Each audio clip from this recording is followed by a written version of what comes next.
"We're cutting you off," my father stated. My only reply was a nod, already contemplating the 1.8 million euro debt he'd tied me to. It took less than 2 days for 30 desperate calls from his accountant to prove just who really needed who. I'm 34F, and this story is about how my family, especially my father and older brother, tried to wipe me out, only to find out they were the ones sinking. I grew up in a family business. My grandfather started a textile company in the 50s, and it's been passed down ever since. My father, Frederick, took over in the late 90s, and for most of my life, I thought we were a solid team.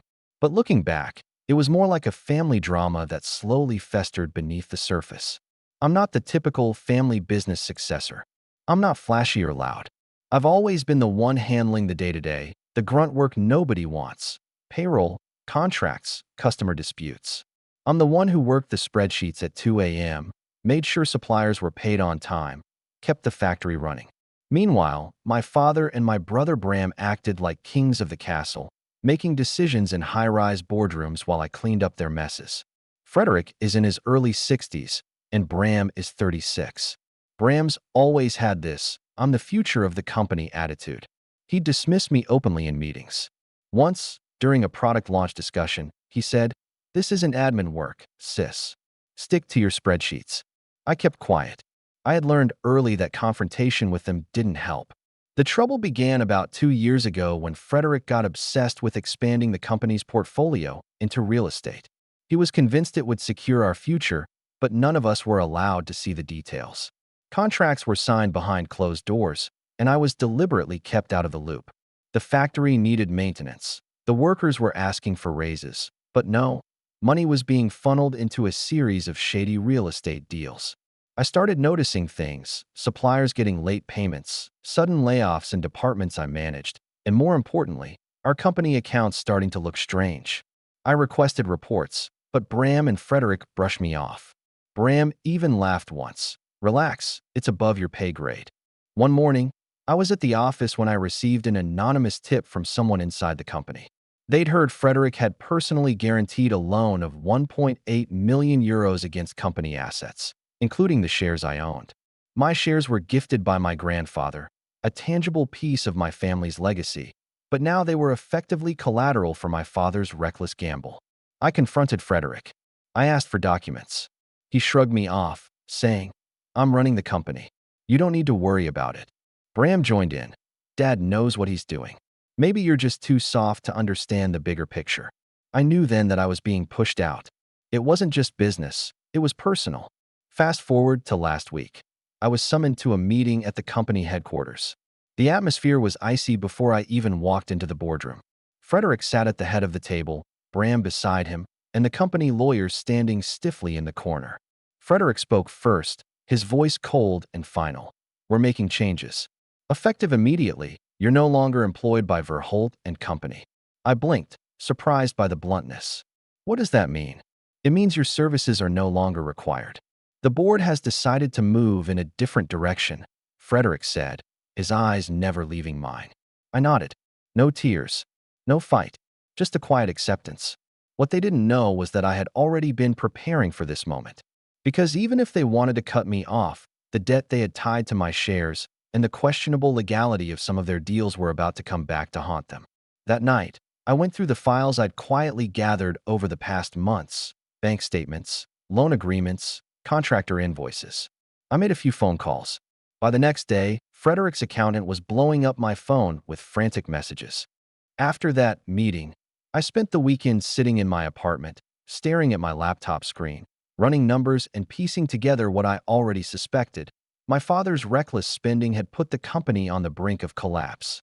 And because of the way the shares were tied to loans he'd taken out without my knowledge or consent, I was potentially on the hook for nearly 1.8 million euros in debt. The irony wasn't lost on me. They'd tried to cut me off, remove me from the business, but they'd left me with the largest financial liability, a ticking time bomb, and no say in what happened next. By Monday morning, I had prepared a detailed report summarizing the loans, the unauthorized guarantees, and the suspicious real estate contracts. I included copies of official filings, email exchanges, and Crucially, some statements from disgruntled contractors that suggested gross mismanagement. I sent this to a trusted lawyer I'd worked with before, and also to a few key stakeholders and board members who might be willing to listen. The first phone call came before I even had my morning coffee. "Maria," said the voice on the line. It was Ingrid, Frederick's longtime accountant. "I don't know what you're planning, but this is very serious. The loans, they're tied to your shares, yes, but legally, this could bring down the entire company. You need to reconsider." I stayed calm, even though my heart was pounding. "Ingrid, I'm not here to destroy the company. I want transparency. I want accountability. You know as well as I do that Dad didn't have the authority to pledge those shares without my approval." There was a long pause. "Listen, Maria, your father is under a lot of pressure. This expansion, if it fails, he's finished. You should think carefully before pushing this further." I ended the call and immediately forwarded the email chain to my lawyer. It took less than 24 hours for the company's internal emails to start leaking. Bram, who had always played the role of the dutiful son, suddenly started acting desperate. I heard from a friend in HR that he had been calling board members, trying to convince them to back him as the new face of the company and to push me out entirely. Bram's calls were less than subtle. From what I gathered, he was painting me as a disgruntled employee who didn't understand the business and was trying to sabotage the company out of spite. It was a classic move, turn the victim into the villain. But Bram underestimated me. Instead of responding in kind, I focused on securing my legal position. I arranged meetings with financial auditors, and over the next few days, documents started to surface. Contracts with contractors who had never been paid, loans with exorbitant interest rates, and unauthorized guarantees signed without any formal board approval. Meanwhile, Frederick's behavior grew more erratic. I received an anonymous tip from someone inside the company. He was trying to divert blame onto Bram, telling board members that Bram was just following orders and that the mess was my doing. The family feud was turning ugly, and the company was the battlefield. One evening, I met with a former contractor who had been involved in one of the biggest renovation projects Frederick had financed. His story was shocking. "The whole thing was a sham," he said, nervously glancing around. "The contractors were hired without proper licensing. Payments were delayed or missing, and the inspections were faked to push permits through. If this comes out, the company will face massive fines." I listened, taking notes. This wasn't just reckless spending anymore. It was potentially criminal. The next day, I called an emergency meeting with the company's compliance officer and a couple of key executives who weren't yet on Bram or Frederick's side. I laid out everything: the loans, the missing payments, the fake inspections. Their faces went pale. They knew this could bring down the company. But Bram and Frederick refused to back down. Bram was still spinning stories to anyone who would listen, accusing me of trying to seize control and destroying a family legacy. Frederick doubled down, threatening legal action if I didn't stop. That's when I realized they weren't just villains in a business sense. They were willing to destroy everything, including family, to save their own skins. Despite the tension, I didn't give in. I secured a temporary injunction to freeze the shares tied to the loans. It was a small victory, but it gave me breathing room. Then came the most unexpected blow. My mother, who had stayed out of the business for years, suddenly appeared in my office one afternoon. She sat down, eyes tired but resolute. "Maria," she said quietly, "I've always tried to stay neutral, but I can't watch them ruin everything. Your father, Bram, they're not thinking straight. They're blinded by pride and greed." She hesitated, then continued, "I want to help you." Her support felt like a lifeline, but I also knew that if Frederick found out, it would turn into an all-out war. The days that followed were a blur of meetings, phone calls, and mounting pressure. Frederick's side kept trying to isolate me, spreading rumors that I was manipulating shareholders and sabotaging contracts. I began to receive subtle threats, emails warning me to back down, veiled comments from longtime employees suggesting I was out of line. Still, I pushed forward. One morning, as I walked into the office, I found a note on my desk. No signature, just one sentence. "You're playing a dangerous game." I wasn't scared. Not yet. For weeks after that note appeared on my desk, the atmosphere at Verholt and Company felt like a pressure cooker about to blow. Every time I stepped into the office, I could practically taste the silent hostility hanging in the air. I wasn't just a daughter or even a shareholder anymore. I was a threat. A threat to my father's empire, to Bram's ambitions, to their carefully maintained image of control. And they made sure I felt it. The subtle sabotage started first.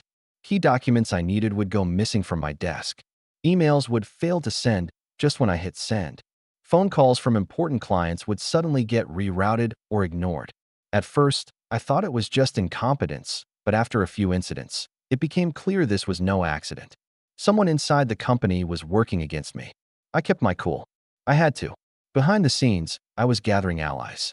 People like Ingrid, the accountant, who, despite being loyal to Frederick, couldn't ignore the financial mess piling up. The compliance officer, who was horrified by the illegal contracts. Even a few board members, uneasy about Bram's push to consolidate power, started quietly reaching out. One evening, I met with my mother again. She was my only real connection to the family that didn't come with a hidden agenda. "Maria," she said, wringing her hands, "they're ruthless. I don't think Bram or your father care anymore about the company or the family. It's just about control. They'll do anything to keep you out." "I know," I replied. "That's why I'm not stopping." She nodded, but there was sadness in her eyes. "Be careful." I promised her I would. Then came the meeting that changed everything. It was a typical Tuesday afternoon, but instead of the usual boardroom gathering, I was called into the CEO's office, Frederick's office, alone. I walked in to find him sitting behind his massive oak desk, a faint smirk playing on his lips. "Maria," he began, voice smooth and dangerous. "This little rebellion of yours? It's getting tiresome." I sat down without hesitation. I'm not the one risking the company's future with bad deals and secret loans. His smirk turned colder. "Watch your tone. You're about to lose everything." I leaned forward, meeting his gaze. "Funny, I was just about to say the same to you." For a long moment, neither of us said anything. Then Frederick stood up abruptly, pacing the room. "You don't get it, do you? Bram and I, this company is ours. You're just a shareholder with a pretty face and a knack for numbers. But you don't own the heart of the business." "The heart of the business?" I repeated, voice low. "Is that why the factory's falling apart? The workers laid off? Suppliers unpaid? Or because you've gambled with our future on those real estate projects?" His face flushed with anger, but then he composed himself. "You're reckless. You don't understand what it takes to survive in this world." "Maybe," I said calmly, "but I'm not willing to drag us all down just to prove I'm right." That's when Bram barged in, his face red, his jaw clenched. "I don't have time for this," he spat. "We're cutting her off, Dad. It's the only way." Frederick nodded in agreement. "Effective immediately, your shares are frozen. You're no longer part of any company decisions." They thought this would break me. I just smiled. I wasn't going to back down. Not now. I contacted my lawyer first thing the next morning, and we filed for an emergency hearing to challenge the freezing of my shares. I requested a full forensic audit of the company's financials and contracts. This move was the first crack in their fortress. Bram and Frederick reacted like cornered animals. The company's PR team released carefully worded statements trying to paint me as a disgruntled former employee with a vendetta. Bram appeared in local business forums, spinning stories about me trying to sabotage family unity. But the audit revealed things even they couldn't hide. Unlicensed contractors, payments funneled through shell companies, forged signatures on loan documents. The real estate deals were built on sand, with thousands of euros wasted on unfinished renovations. Meanwhile, I began working quietly with the company's biggest creditors. I shared the evidence and made it clear. If the loans weren't restructured or if the board didn't act to rein in Frederick and Bram, I would push for receivership. Suddenly, Bram and Frederick weren't so cocky anymore. One afternoon, I was sitting in the conference room with several board members when Bram stormed in, slamming the door behind him. "You're destroying this company," he yelled. "Do you want us all to lose our jobs? Because that's what you're doing." I looked up, calm but unyielding. "Bram, I'm trying to save what's left. You and Dad gambled and lost. It's time to clean up the mess." He scoffed. "You're just trying to take control." "No, Bram," I said, voice firm. "I'm trying to make sure this company survives. Without me, it won't." At that moment, the room fell silent. But the most satisfying part was yet to come. One morning, an unexpected visitor showed up at my door, one of the lead contractors on the botched renovations. He had quietly gathered evidence, photos, invoices, internal emails, and was willing to testify. With his cooperation, we filed a formal complaint to the National Inspectorate. The investigation began immediately.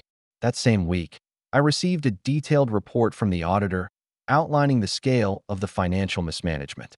The report was incriminating. If leaked, it would destroy Frederick and Bram's credibility and likely cost them their positions. I sent the report to key shareholders and board members with a simple note. The time for hiding the truth is over. The backlash was swift. Frederick lashed out publicly, accusing me of betraying the family and jeopardizing livelihoods. Bram held a press conference, insisting that I was trying to seize power through lies and manipulation. But the board wasn't buying it anymore. Faced with mounting pressure, the majority voted to place Frederick and Bram on temporary leave pending the outcome of investigations. Suddenly, the kings of the company were dethroned. As I sat in the now-empty CEO's office, I thought about the long road ahead. The company was in crisis, the debts were massive, and the family was fractured beyond repair. After Frederick and Bram were placed on leave, the atmosphere at Verholt and Company shifted dramatically. The board appointed an interim management team, mostly outsiders with no ties to the family, to stabilize operations and navigate the legal storm ahead. For me, the immediate challenge was twofold: repairing the damage and reclaiming what was rightfully mine. The forensic audit continued for several months, revealing a tangled web of financial mismanagement and unethical dealings that stretched beyond just the real estate fiasco. There were irregularities in payroll, evidence of embezzlement by a few trusted executives who had been shielded by Frederick, and numerous contract breaches that left the company exposed to lawsuits. While the company's public image suffered, reports leaked to local media about the investigation and the family feud. The interim team worked tirelessly behind the scenes to rebuild trust with suppliers, clients, and employees. I stepped back into an official role, appointed as interim director of operations. Despite the tension with my family, many employees welcomed the change, grateful for someone who understood the company's heartbeat and who wasn't tied to the toxic family politics. Meanwhile, the legal battles with Frederick and Bram were brutal. They fought tooth and nail to protect their interests, spreading false accusations and attempting to discredit me in court and among shareholders. But the mountain of evidence against them was overwhelming. The courts ruled that the loans tied to my shares had been secured without my consent and declared them void. The board reinstated my ownership rights fully, and Frederick and Bram were forced to relinquish control. More than that, criminal investigations into the forged contracts and falsified inspections were opened. While those cases dragged on, Frederick and Bram's reputations within the industry and their standing in the community were irrevocably damaged. The family itself fractured irreparably. My mother, disillusioned and exhausted, distanced herself from the conflict, choosing a quiet life away from the company and the family drama. Frederick refused to acknowledge any wrongdoing publicly and retreated into isolation, clinging to his remaining influence, but with no real power left. Bram, embittered and defeated, attempted to start his own business but struggled to find partners or investors willing to associate with him after the scandal.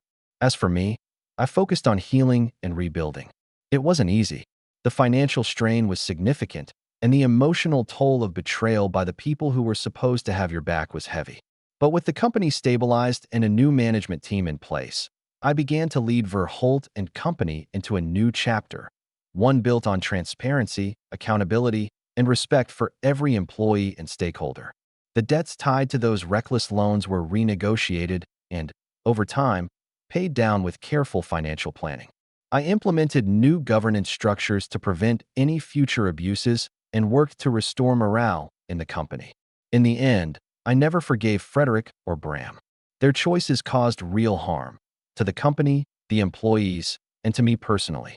They showed that power without responsibility leads only to ruin. But I didn't let their betrayal define me or the legacy my grandfather built. Instead, I reclaimed it. I'm still here, still fighting, and now truly in control. Verholt and Company is not perfect, but it's alive, and so am I. That's the story. If you're dealing with family drama, especially when it mixes with business, my advice is to keep your eyes open, document everything, and don't underestimate your own strength. Sometimes, the hardest battles are with those who should have been your biggest supporters. But victory is possible. Thanks for reading. Share your thoughts in the comments. If you like this story, don't forget to like and subscribe for more content like this.